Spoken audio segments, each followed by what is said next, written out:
Véronique, votre Oui. livre que vous conseillez aux lecteurs Alors, cette semaine. J'ai été, pendant 2 jours, il y avait le salon de l'entrepreneuriat. Ah oui, c'est vrai. Et honnêtement, j'ai été surprise du monde. Ouais. Et je me dis, c'est cool parce que voilà, malgré tous les événements qu'on a vécus, il y a quand même l'espoir, il y a l'envie de créer, de faire des choses. Ouais. Et entre autres aussi, avec toute la technologie dont on parle aussi via les objets connectés, qu'il y a un engouement pour la volonté d'entreprendre. Donc voilà. Ouais. Le guide du retard du financement de l'entreprise. Ah, Parce c'est bien ça. qu'aujourd'hui, en fait, parce que je suis aussi moi-même confrontée à ça, c'est qu'en fait, il y a énormément d'aides d'État C'est ça. pour financer des projets et que en fait, les gens ne savent pas que ça existe. C'est vrai. Et que là, dans ce petit guide du retard, en fait, vous avez la liste et de tout ce que. Voilà, des aides, des subventions, qui ne sont vrai, pas forcément ça. des prêts. Ça peut aller de 5 000 € jusqu'à 50 000 € pour financer des projets. Et honnêtement, j'étais surprise aussi de voir le nombre de subventions qui existaient, que personne ne connaît, et qu'au final, voilà, ça peut aider des gens à créer leur boîte. Et je suis ravie de voir qu'il y a toujours cette dynamique-là en France, voilà, de porter des projets et qu'il y a des aides d'État qui existent. Il n'y a pas que cool, des ça. impôts. Ouais, Et que là, pour une fois, on sait qu'on peut où partir vraiment, et qu'effectivement, et que c'est. Voilà, donc je conseille pour ceux qui veulent entreprendre, le guide du retard. Voilà, qu'il y a plein Vous de l'avez bons acheté tuyaux. où? Vous l'avez mis là-bas? Voilà, nous l'avons offert sur certaines conférences. Mais alors, il n'y a pas le prix, mais à mon avis, voilà, ça reste un livre de poche. Voilà. Bon, merci pour ces informations. On va aller. Ouais, mais si un jour vous avez un projet, vous parfois, allez- vous n'avez pas forcément besoin de millions et vous pouvez trouver sans vous endetter. Et, Ouais. que, voilà, Et puis ça c'est peut être mieux bien. de commencer avec une petite somme qu'on a demandé, de demander des sommes extraordinaires, et puis après on s'en sort pas parce qu'on est toujours dans la. Après, c'est pas le même projet. Quoi. Ouais, mais fonctionne parfois, pas on tout peut seul. commencer comme ça, je vais pas dire pour rigoler, mais il y avait beaucoup de très jeunes, il y avait beaucoup de micro-financement aussi, et que voilà, ça peut donner l'envie de faire des choses. Et C'est puis, bien ça. Valérie, votre sélection de la semaine. Alors, en sélection, donc c'était un bouquin que j'ai acheté hier. Ouais. Je l'ai déjà J'aime lu. bien la coupe. Voilà. Couverture qui est rigolote. Ouais, j'ai vous les fini aimez, hier soir. Ouais, il se lit assez facilement. Ouais. Et du coup, c'est un livre qui s'appelle les paroles perverses. Alors, c'est un livre qui est un petit peu moins joyeux que le guide de financement d'entreprise, c'est un peu différent. Mais du coup, je suis sur une période très psychologique, à essayer de comprendre un peu le cerveau humain et un peu les mécanismes de tout ça. Ouais, c'est clair, c'est ce que j'allais Je préfère votre aspirateur. C'est plus simple à comprendre, Ouais, je vous le dis tout de suite. Ça, c'est clair. Mais du coup, ça permet de se défaire un petit peu du mécanisme de certaines paroles et de se défendre justement par rapport à... Ah, vous avez un exemple? Non. Non, mais là-dedans, il y a un exemple par exemple, je sais pas. Non, mais il y a un exemple par rapport. Alors, ça parle beaucoup de relations de couple.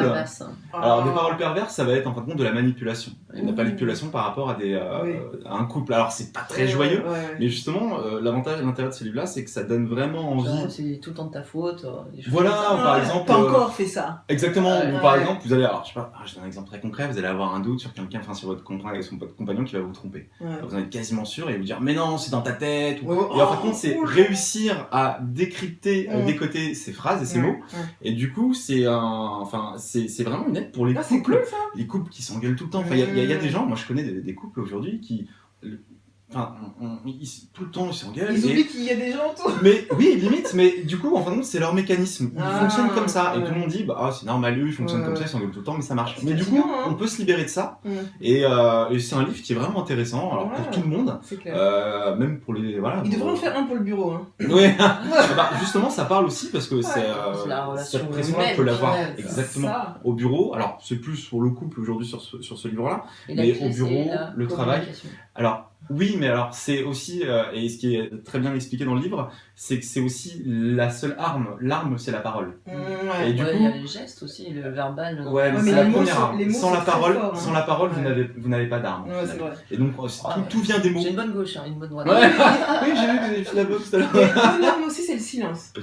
C'est le pire. Ouais. Ah, ça, c'est- L'ignorance, ouais. sinon. Parce que Alors- les gens peuvent imaginer plein de choses et se dire, mais pourquoi Ouais, mais le silence peut sauver beaucoup plus qu'on le pense. Exactement, c'est clair. Et du coup, c'est un livre que je conseille vraiment de lire, même pour les gens Les qui vont couples très en bien. péril. Pour les couples en péril. C'est écrit par qui? Alors, c'est écrit par Robert Neubugar, Ok. qui est un psychanalyste, psychiatre, qui a écrit pas mal de bouquins. Ok. Et du coup, ça se lit très facilement. C'est bien ça. Et mais voilà, pas forcément de problème dans ma vie. Je Ça trouvais ce s'appelle livre très comment? intéressant. Les paroles perverses. Ouais. Les paroles Et perverses. reconnaître et sans Et sans défaire, exactement. Bonne photo en plus. Hein. Ouais, mais c'est très sympa à lire en tout cas. Et puis moi je vous conseille peut-être aussi rapide un peu à lire aussi. Hein. C'est Eros et Thanatos au péril de l'amour, c'est écrit par René Guillaume. C'est une autre façon de traiter de la psychanalyse parce que c'est un peu romancé.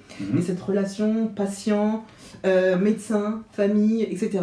Et donc cet auteur précise qu'il a un peu exagéré les personnages, mais il raconte un petit peu l'histoire d'un garçon qui a un petit peu des petits problèmes. C'est-à-dire qu'il lui, sa façon de communiquer, c'est de pleurer ou de rire ou de ne moins parler en tout cas parce qu'il préfère le silence justement. Et donc ses parents un peu inquiets se demandent est-ce qu'il est malade, ils essaient de chercher des médecins, ils viennent de la province et ils appellent la femme d'un ami, son ex-femme, d'ailleurs son mari l'a quittée avec ses 2 enfants, et demande de l'aider parce qu'elle vient de la ville.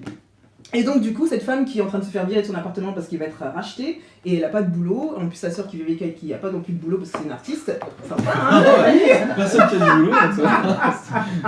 Elle lui demande de l'aide et elle trouve le moyen d'en profiter, c'est-à-dire cette personne va payer, ses parents vont payer mon appartement, je vais loger l'enfant, je vais m'en occuper et l'emmener chez le médecin, c'est un bon médecin que je conseille, etc. dont elle est d'ailleurs amoureuse. Compliqué tout ça. Et donc va un peu extorquer au fur et à mesure, commencer à extorquer les parents, à maltraiter cet enfant parce que c'était pas son but ultime, c'était juste de payer l'appartement et du coup elle se retrouve avec une charge.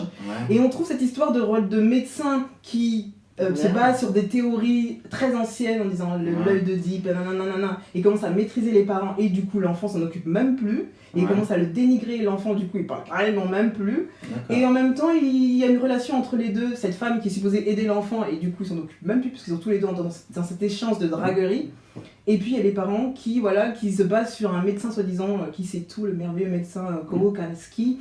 Et du coup, commence aussi à se délaisser de l'enfant en se disant que voilà, le médecin me dit que je suis une mauvaise mère et que mon mari est un mauvais père et ne vont même plus voir l'enfant et du coup l'enfant se retrouve tout seul parce qu'un médecin a décidé que cet enfant était mauvais ou ne savait pas se gérer tout seul ou avait un problème que personne ne pouvait gérer. Et je trouve que voilà, cette histoire est géniale, c'est un moyen de se dire que voilà, cet auteur dit que il a exagéré les traits de la psychanalyse et du psychanalyste, mais en se disant voilà, que c'est triste que voilà, des théories peuvent nuire à la relation de parents avec leur enfant et un enfant qui est en train de grandir comme ça et on le méprise déjà. Bah c'est rigolo parce qu'en fin de compte, alors Exactement. si les parents avaient lu ce livre-là, ils auraient pu se défendre de ça. Aussi. Et l'enfant aussi, mais c'est oui, non, mais c'est dur hein, franchement, dans le sens où on voit l'enfant se mettre. Et à un moment, il y a des parties où l'enfant parle et il se dit voilà, il croit que je sais parce que je ne parle pas que je suis bête, mais je vois toute leur manière. Donc il devient observateur en fait. Ce qui est dangereux en fin de compte, et c'est souvent le cas chez beaucoup de pathologies comme ça, de problématiques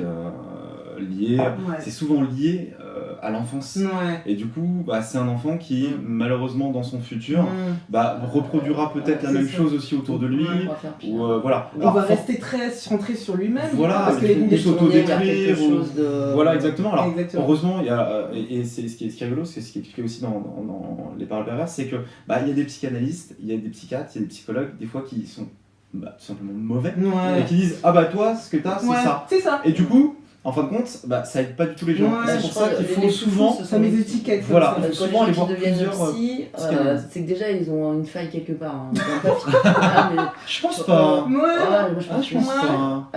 Il y a un trouble quelque part, parce que quand on a vu la psychologie, souvent j'ai eu des amis et en général ils vont chercher à soigner les autres pour pas chercher à s'occuper d'eux-mêmes. Exactement. Mais je pense que ça a une vraie utilité quand même. Non, mais je dis pas le contraire, mais qu'à la base ils ont des problèmes. Bien sûr. Parce qu'on a tellement envie d'aider les autres, c'est parce qu'on veut pas s'aider soi-même. Et moi je trouve que donner comme ça autant de pouvoir à un psychanalyste, un psychologue qui peut en même temps complètement changer la vie de qui que ce soit parce qu'il a cette force disant voilà celui-là je le décide, il va aller en prison parce qu'il est barré ou je sais pas quoi. Je trouve que c'est délicat. C'est ce qui est assez bien expliqué aussi, c'est que justement il n'est pas là pour juger une personne, il n'est pas là pour dire vous êtes comme ça, vous êtes comme ça, il est là pour justement l'écouter et analyser après ce que va dire la personne et lui faire prendre conscience de certaines choses. Mais il n'est pas là pour juger. Non parce que lui il s'en occupe même plus de le gosse. Voilà, il lui a donné une étiquette et c'est fini. Voilà, toi t'es comme ça, tu seras comme ça. Voilà. Et en même temps ils extorquent comme ça les parents qui payent et puis. Et c'est pour ça qu'on conseille souvent une personne qui va avoir un psychiatre, un psychologue, plutôt un psychologue, c'est forcément le premier psychologue sera peut-être pas forcément le bon. Il faut trouver aussi le bon psychologue par rapport à ça. L'apéro c'est bien aussi. Ouais, avec un peu de caviar, on rentre en robot, il passe l'aspirateur. C'est ça, donc c'est Héros, c'est Thanatos, au prix de l'amour, c'est sorti chez l'Armatan, c'est 18€. Et c'est génial, je vous le conseille pour ceux qui veulent avoir un autre œil sur la psychanalyse.